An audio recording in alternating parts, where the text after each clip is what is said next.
Selamat sore para netizen dimanapun kita berada, salam inspirasi bagi kita semua. Ini menarik ya pernyataan dari Kiai Akil Siraj begitu kan ya, soal tambang. Ternyata tambang ini begitu kan bisa membuat ormas ya di dalamnya ada konflik of interest ya, ada kepentingan-kepentingan di situ. Artinya bisa saja ada perpecahan begitu. Nah, mantan Ketum PBNU Said Akil Siraj ini justru mengatakan tambang pemberian Jokowi ya bisa saja itu jebakan. Pertama dulu saya mendengar bahwa Pak Jokowi memberikan tambang kepada ormas, saya sambut gembira. Barangkali itu merupakan penghargaan kepada ormas yang dulu berjuang sebelum lahirnya NKRI. Nah, NU Muhammadiyah dan sebagainya. Apresiasi. Tapi setelah melihat saya dengan betul-betul saya merenung dengan objektif bahwa menyimpulkan madornya lebih besar. Antara lain apa ketegangan antara kalau sebut nama lah Gus Yahya dan Saiful dulu yang dicetak oleh Gus Am. Antaranya faktor ini sebab apa tambang ini. Saya nggak akan ikut masuk ke dalam. Yang jelas itu juga menjadi sebab konfliknya antara ketua umum dan sekjen. Yang sekjen di belakangnya ada Gus Am. Oke, kalau menurut Buya, kalau memang banyak mudaratnya, kenapa diambil oleh PBN? Iya, saya katakan pertama kali mendengar saya menyambut gembira lah, welcome lah. Tapi setelah sekarang kita renungkan dalam-dalam, jelas sekali manfaatnya pada ormas, yaitu melahirkan ketegangan. Apalagi kalau kita lihat di negara Bolivia, Venezuela, Nigeria, yang tadi bersatu, kompak, perang saudara, gara-gara tambang. Masa kita nggak bisa mengambil pelajaran seperti itu? Jadi, kelihatannya ada kemaslahatan, ada kebaikan, ternyata belum sampai ke sana sudah jelas. Di sini sudah pecah, sudah madorot, sudah melahirkan kemadorotan. Oleh karena itu, pendapat saya kembalikan sebagai mustasyar PBNU.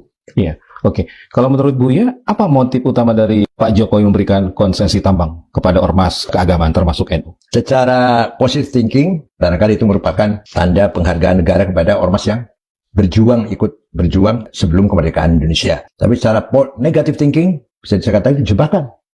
Sehingga akhirnya nanti ormas nih lumpuh, tidak mampu untuk memberikan kritik atau apalah masukan ya, rekomendasi yang agak tajam dari pemerintah. Sama seperti pendapatnya siapa? Hakim Saldi di MK itu. Bahwa adanya konsep tambang melumpuhkan kepada ormas, kampus juga itu melumpuhkan sifat kritisnya. Jadi secara halus ingin membungkam ormas. Ya.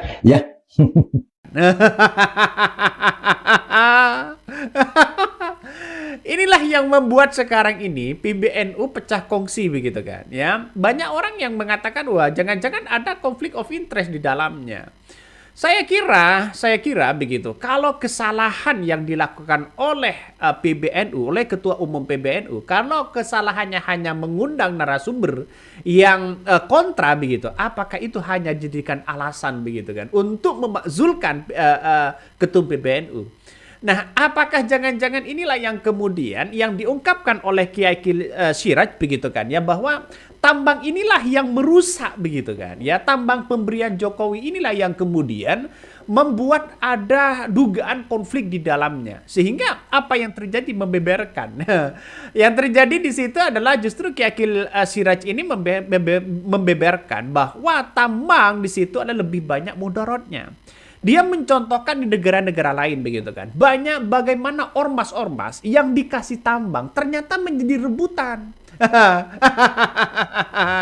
Kenapa tambang ini sangat enak? Karena apa? Karena menguntungkan yang sangat luar biasa. Kalau dulu ya alasan PBNU seperti Gus Yahya mengatakan bahwa mengapa dia menerima tambang, karena alasannya lembaganya begitu kan ya ingin menerima izin tambang dari pemerintah Jokowi butuh dana untuk membiayai infrastruktur NU. Bayangkan alasannya di situ dulu begitu ya, dulu apa yang disampaikan oleh Gus Yahya.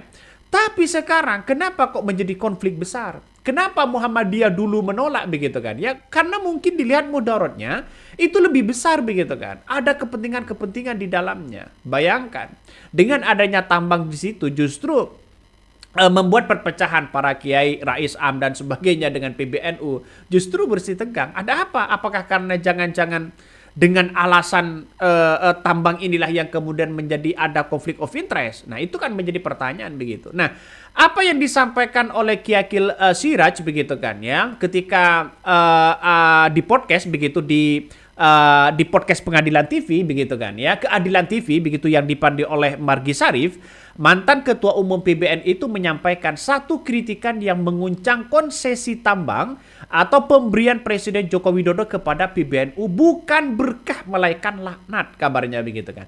Artinya lebih banyak mudaratnya. Nah, ini yang dibicarakan begitu kan ya.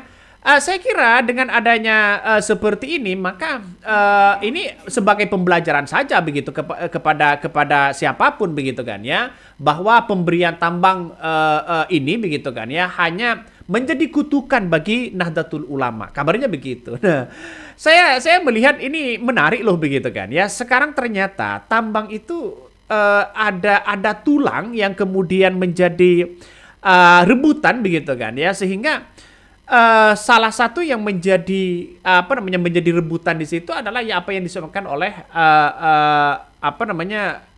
Ki Akil Siraj begitu kan ya. Ki Akil Siraj juga mengatakan begitu kan ya, adanya surat pemecatan ya, mengatakan begini, surat pemecatan terhadap Ketua PBNU Kiai Yahya Sakub Holil begitu kan ya, Kiai Holil Sakub begitu kan ya, Gus Yahya, dari jabatannya disinyalir karena permasalahan pengelolaan tambang. Nah, benarkah izin tambang yang diberikan oleh Joko Widodo itu menjadi alasan pecahnya PBNU?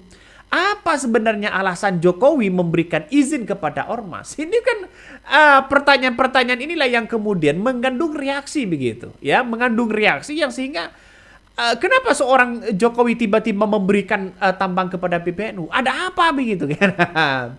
Kalau Ki Akil Siraj ya spontanitas mengatakan, nggak apa-apa, ya diterima aja sebagai bentuk bahwa ini adalah hadiah. Ternyata setelah ditelusuri lebih dalam, inilah yang kemudian terjebak PBNU. Ya.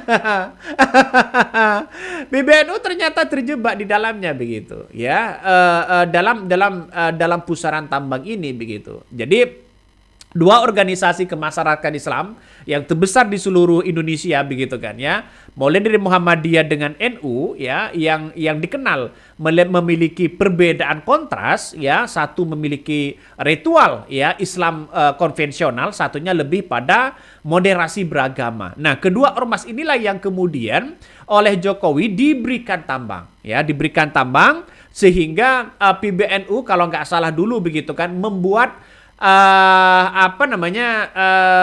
PT begitu kan ya, semacam PT lah ya untuk mengelola tambang itu. Nah, ini menandakan bahwa apakah ini hanya sebuah jebakan pertama begitu.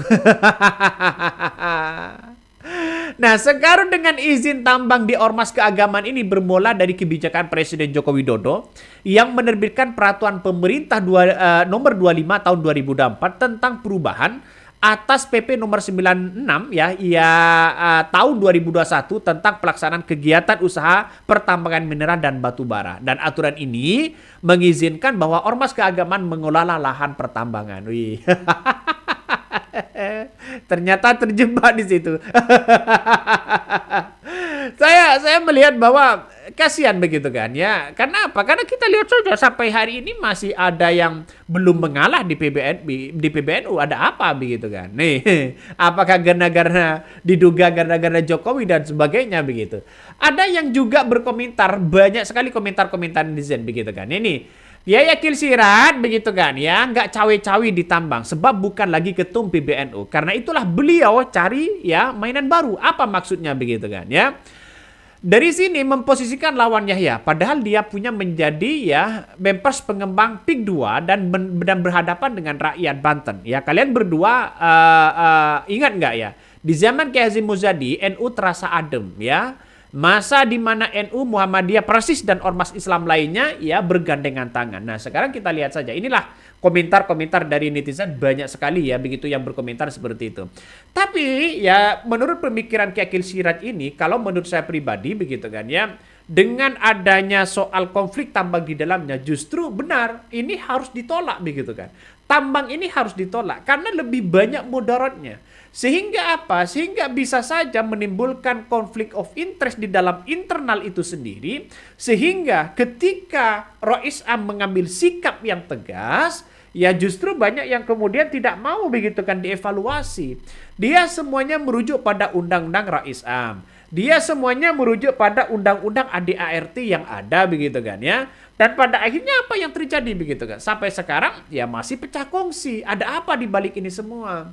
Makanya dengan adanya seperti ini mungkin di dalam internal itu ya salah satunya begitu kan. Yang namanya finansial yang banyak, finansial yang kuat, makanya orang-orang akan mungkin ya satu sisi bagaimana lagi begitu kan ya, bahwa tambang ini sangat menggiurkan begitu. Sangat menggiurkan. Yang mesti disalahkan ya mestinya kenapa Jokowi memberikan itu dulu begitu. Dan pertanyaan kenapa PBNU menerima? Pertanyaan ini sangat diuji begitu kan ya, diuji begitu. Nah, saya melihat bahwa apa yang disampaikan oleh Kiai Haji Sirat begitu kan ya, dia berbasis data di berbagai negara. Ternyata ormas-ormas itu yang diberikan tambang itu banyak ada kepentingan of interest, ada konflik of interest begitu kan ya. Jadi saya kira dengan adanya seperti ini, apakah PBNU seperti itu? Saya kira tidak begitu kan ya. Pasti ada hitung-hitungan begitu. Kalau soal Gus Yahya dimakzulkan atau dipecat karena atas ya dasar mengundang narasumber yang tidak yang kontra begitu kan ya dengan masyarakat Indonesia, dengan pemerintah Indonesia dan sebagainya. Apakah gara-gara itu lalu kemudian dipecat? Saya kira nggak juga begitu kan ya. Tapi kita lihat saja realitasnya bahwa kenapa sekarang ini justru begitu kalau dipecat begitu, apa langkah utamanya? Dan kabarnya Rois Am itu sudah membentuk ketua PJ ketua PBNU. Nah, saya kira inilah plus minusnya ya, memandang bahwa PBNU ini nanti di masyarakat tidak lagi kepercayaannya begitu kan ya, semakin menurun di situ. Kalau Gus Yahya itu dipecat. Kenapa? Ini kan pasti ada dampak positif dan negatifnya. Tapi ya saya rasa lebih baik menurut saya pribadi islah saja begitu kan. Kenapa? Jalan utama di tengah-tengah itu islah ya. Satu sisi dampaknya mungkin sesama para kiai begitu kan, sesama anggota NU dan sebagainya bisa lapang dada dan sebagainya. Dan kalau dipecat pasti ada kalkulasi yang lebih jauh begitu kan. Saya hanya melihat ya bahwa apa yang disampaikan Kiai Haji Sirat nampaknya ini akan menarik begitu kan. Ternyata tambang itu sangat menggiurkan sekali. Oke, mungkin itu yang kami sampaikan ya. Tonton terus di channel Hot dari Podcast Rakyat ini. Jangan lupa di subscribe.